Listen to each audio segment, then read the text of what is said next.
Hello guys and welcome to my channel The Study Motivation. We are studying our chapter of class 10th biology, that is life processes, and in the previous lecture we have started with the topic of respiration and we have studied difference between aerobic and anaerobic respiration. Today we are firstly going to see about some important questions that are being asked from this topic, and then we will study about respiration in animals and respiration in humans. So let's get started. First question: how cramps in our muscles, हमारी muscles में cramps आते कैसे हैं? So answer to this question is lactic acid के accumulation की वजह से cramps होते हैं, और इसको हम फर्दर एक्सप्लेन कर सकते हैं कि एनारोबिक रेस्पिरेशन कुछ एक्स्ट्रा एनर्जी प्रोवाइड करती है हैवी एक्सरसाइजेस में, और इस रेस्पिरेशन की वजह से ग्लूकोज का पार्शियल ब्रेक डाउन होता है और लैक्टिक एसिड मसल्स में एक्यूमुलेट हो जाता है, and as a result of which our muscles get cramped. Second, how respiration occurs in roots. Plants की रूट्स में रेस्पिरेशन कैसे होता है? तो जो रूट्स होती है प्लांट्स की, उनको ऑक्सीजन एयर स्पेसेस से मिलता है जो कि सॉइल पार्टिकल्स के बीच में होती है. जो रूट हेयर्स हैं उसमें एपिडर्मल सेल्स होते हैं रूट्स के. ऑक्सीजन रूट हेयर्स में डिफ्यूज़ होती है फर्स्टली, और फिर रूट्स उनको यूटिलाइज करते हैं, और कार्बन डाइऑक्साइड प्रोड्यूस होती है, डिफ्यूज़ होती है उसी रूट हेयर्स से जहाँ से ऑक्सीजन यूटिलाइज हुई है, और कार्बन डाइऑक्साइड डिफ्यूज़ होके रूट हेयर्स से दोबारा सॉइल में भेज दी जाती है. So this is how respiration in roots occurs. Third, how respiration occurs in stem. Stem में respiration कैसे होती है? जो stem की bark होती है उसमें lenticels होते हैं.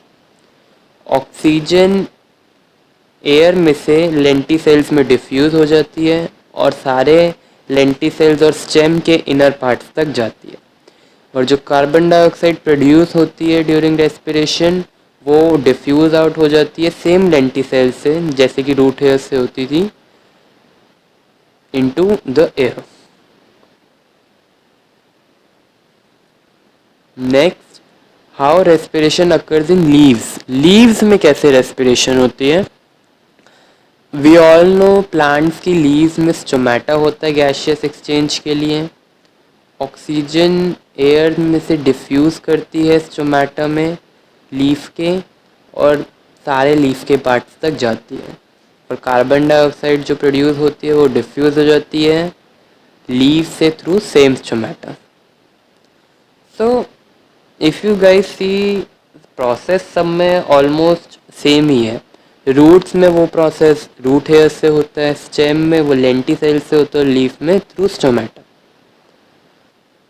Next, why land plants die if their roots remains waterlogged for longer period of time. Land plants die क्यों हो जाते हैं अगर उनकी रूट्स वाटर लॉज्ड रह जाती है लॉन्गर पीरियड ऑफ टाइम के लिए? इसका रीज़न ये है कि बहुत ज़्यादा वाटर एयर को एक्सपेल कर देता है सॉइल पार्टिकल्स के बीच में से, जिसकी वजह से ऑक्सीजन भी अवेलेबल नहीं होती रेस्पिरेशन के लिए, और इन कंडीशंस में रूट को प्लांट की एनारोबिकली रेस्पायर करना पड़ता है, जिससे कि अल्कोहल प्रोड्यूस होता है जो प्लांट को किल कर देता है. तो due to anaerobic respiration alcohol is produced and the plant gets killed. Next, why diffusion is insufficient to meet the oxygen requirement of multicellular organism.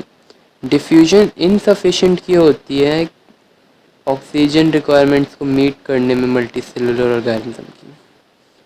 ये इसलिए होता है क्योंकि जो वॉल्यूम होता है ना बॉडीज़ का मल्टी सेलुलर ऑर्गेनिज्म की, वो इतना ज़्यादा बड़ा होता है कि ऑक्सीजन सारे ह्यूमन बॉडी सेल्स में क्विकली डिफ्यूज़ ही नहीं कर पाती। इसलिए डिफ्यूजन ह्यूमन बॉडी सेल्स की ऑक्सीजन नीड्स को कंप्लीट नहीं कर पाता। Because human has a very complex and organized structure which diffusion can't meet. That's why. Next, let's study about respiration in animals. Animals में रेस्पिरेशन स्पेसिफिक ऑर्गन के through होती है जो डिफरेंट एनिमल्स में डिफर करता है। Aquatic animals like fishes, prawns, ये gills के थ्रू ब्रीथ करते हैं।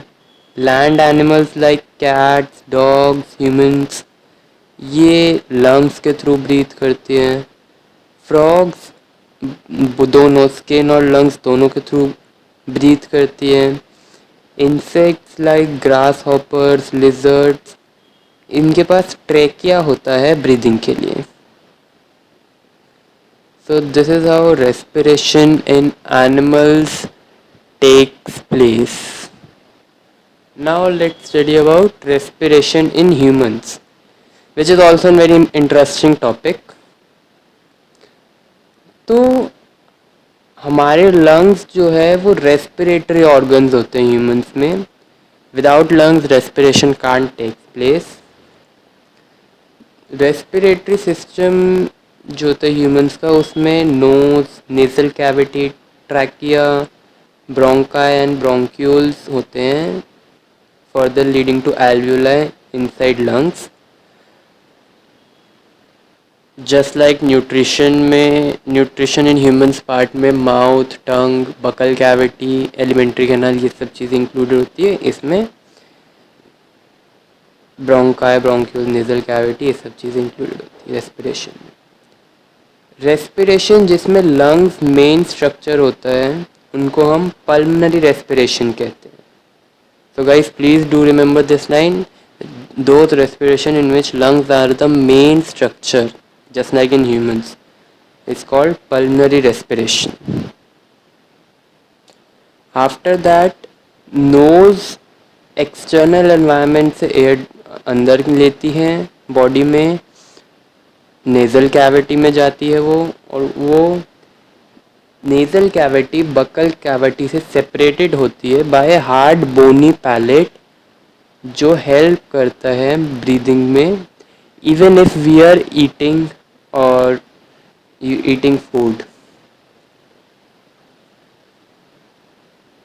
नेजल कैविटी हेयर्स और म्यूकस से लाइंड होती है in order to trap dust particles और अदर इम्प्योरिटीज़ जो एयर से आ रही हैं, और ये इंश्योर करते हैं हेयर्स एंड म्यूकस कि हमारे लंग्स में क्लीन एयर ही जाए, क्योंकि जितनी ज़्यादा पॉल्यूटेड एयर हमारे लंग्स में जाएगी, हमारे लंग्स उतने ज़्यादा डैमेज होंगे.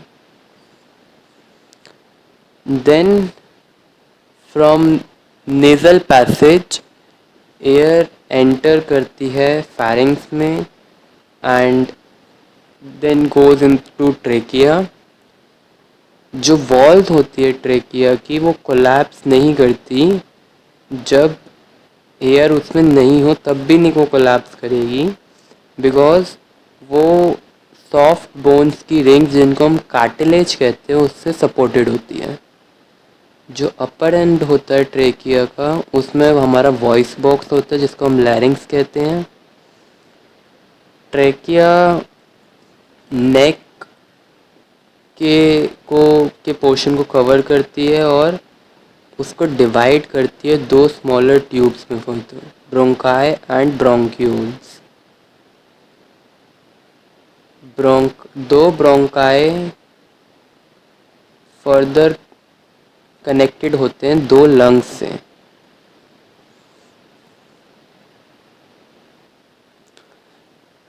लंग्स इस तरह लोकेटेड होते हैं थोरेसिक कैविटी में कि वो एब्डोमिनल कैविटी के जस्ट अबव होते हैं। एब्डोमिनल कैविटी को सेपरेट करता है लंग से by partition called as diaphragm, जो मैंने आपको न्यूट्रिशन में बताया था कि हम इसके बारे में रेस्पिरेशन में पढ़ेंगे।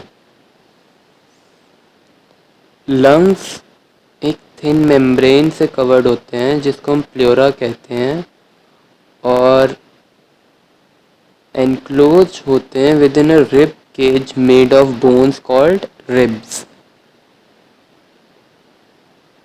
ताकि कोई भी चीज़ आउटसाइडली कोई भी शॉक लंग्स पे डायरेक्टली इफ़ेक्ट ना करें। पहले वो रिब केज पे इफ़ेक्ट करेगा, then it will effect your lungs. तो जो ब्रोंकस होता है वो डिवाइडेड होता है स्मॉलर ट्यूब में जिनको हम ब्रोंक्यूल्स कहते हैं। जो स्मॉलेस्ट ब्रोंक्यूल है उसमें बहुत सारे एल्वियोलाई होते हैं लंग्स के अंदर। एल्वियोलाई थिन मेम्ब्रेन होती है जिसमें बहुत सारी ब्लड कैपिलरीज होती है। ये एल्वियोलाई में गैशियस एक्सचेंज होता है। So alveoli is the main region in the lungs where gaseous exchange takes place. So this is how this complete process of respiration in humans take place. Now let's see the diagram of respiration in humans so that you can get more clarity about it. So guys, this is the diagram for respiration in humans. This upper portion is obviously nose. This portion, this middle portion is pharynx. Below pharynx, this portion is our vocal cord or our voice box, that is larynx. This is the outer lining of lungs, which is pleura. This is inner number of capillaries, which is alveoli. This is the right lung, this is left lung. This center part is trachea. These two structures are bronchi and further structures are these structures are bronchioles. This is our ribs and this is diaphragm through which alimentary canal and thoracic cavity is separated. So इसमें भी guys nutrition part की तरह diagram तो कभी भी नहीं पूछते हैं, बट लेबलिंग बहुत बारी पूछ लेते, तो please do remember the labelling. And on this note we conclude with our today's video and lecture. If you guys like this video, please do like, share and subscribe this channel, click bell icon for further updates. Link for the notes will be given in description box. Thank you for watching, and if you guys have any doubt, any confusion, then do tell me in comment box. Thank